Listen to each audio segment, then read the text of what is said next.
Halo semuanya, kembali lagi di channel kami.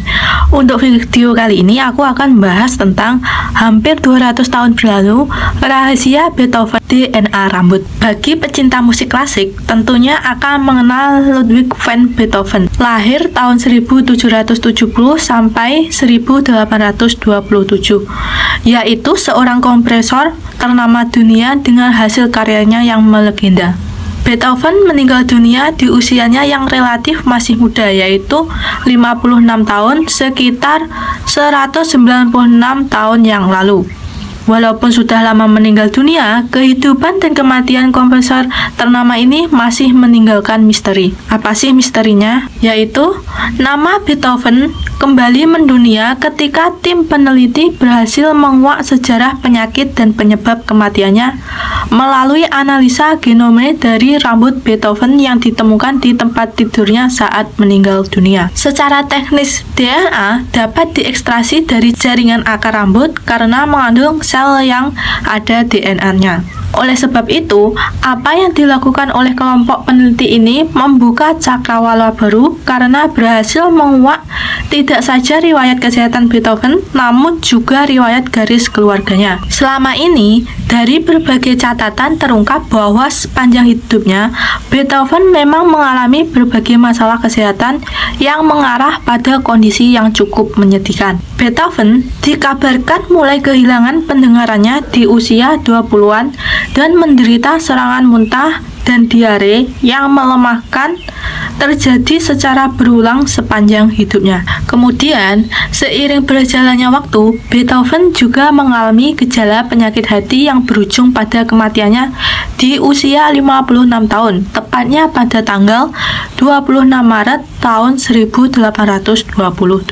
Namun, penyebab kematian Beethoven yang sebenarnya belum terungkap sepenuhnya. Selama 196 tahun berakhir, para ilmuwan memperdebatkan apa yang menyebabkan terjadinya penurunan kesehatan Beethoven sehingga menyebabkan kematiannya. Terkait penyebab kematiannya, memang sampai saat ini masih kontroversi karena beberapa hasil penelitian sebelumnya ada yang mengungkap bahwa kematiannya kemungkinan disebabkan karena keracunan timbal. Minggu ini, kontroversi penyebab kematian Beethoven tampaknya akan segera berakhir dengan dipublikasinya hasil penelitian di jurnal bergengsi dunia, yaitu jurnal Current Biology. Kunci dari keberhasilan penelitian ini adalah bagaimana cara menentukan apakah rambut yang digunakan merupakan rambut asli Beethoven. Menurut catatan, Beethoven memang pernah memberikan seikat rambut kepada teman-temannya saat dia masih hidup. Hal ini merupakan kebiasaan umum yang terjadi di abad ke-19. Di samping itu, ketika dirinya meninggal, rambutnya juga dipotong sedikit. Koleksi rambut Beethoven memang ada di beberapa tempat di dunia, namun tidak semuanya asli. Oleh sebab itu, para peneliti harus dapat menentukan koleksi mana yang memang merupakan rambut Beethoven yang asli. Salah satu rambut yang dieliminasi ternyata merupakan milik wanita yang pernah dijadikan sampel penelitian sebelumnya, yang menyimpulkan bahwa Beethoven meninggal karena keracunan timbal. Dari hasil penelitian ini, maka dugaan kematian Beethoven karena keracunan timbal gugur. Hasil DNA dari rambut yang sudah ditemukan merupakan rambut Beethoven memang cocok dengan DNA laki-laki Eropa yang hidup di abad ke-19. Dengan cara membandingkan titik-titik mutasi yang ditemukannya dengan database genome, para peneliti berhasil mengungkapkan penyakit yang diderita Beethoven. Hasil penelitian ini ternyata tidak mengungkap variasi genetik yang dimiliki oleh Beethoven yang menyebabkan dirinya kehilangan pendengaran, karena Beethoven tidak memiliki varian yang terkait dengan intoleransi laktosa atau penyakit celiak, sehingga kecil kemungkinannya dia mengalami kondisi ini. Di samping itu, para peneliti juga tidak menemukan bukti genetik yang menyebabkan Beethoven mengalami kondisi pencernaan yang kompleks seperti penyakit radang usus, penyakit Crohn, atau colitis ulceratif. Dari hasil penyakit yang pernah diderita Beethoven, para peneliti mengarah pada hepatitis B yang diduga menjadi penyebab kematiannya, karena mereka menemukan variasi gen yang terkait dengan penyakit hati yang dimiliki oleh Beethoven. Mereka berhasil menemukan varian gen PNPLA3 yang diduga menyebabkan Beethoven terkena penyakit hepatitis B.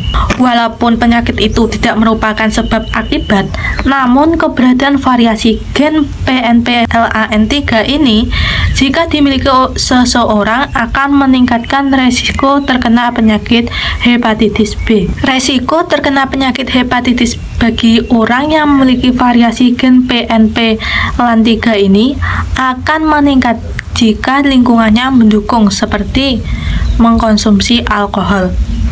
Jika orang memiliki kebiasaan mengkonsumsi alkohol, maka akan menyebabkan virus hepatitis B yang menyebabkan hati mengalami serosis dan bahkan kanker. Berdasarkan bukti jejak hepatitis B dalam DNA Beethoven, diduga bahwa hal inilah yang menyebabkan kematiannya, walaupun hasil penelitian ini tidak berhasil mengungkap kapan Beethoven mulai jatuh sakit akibat hepatitis B ini.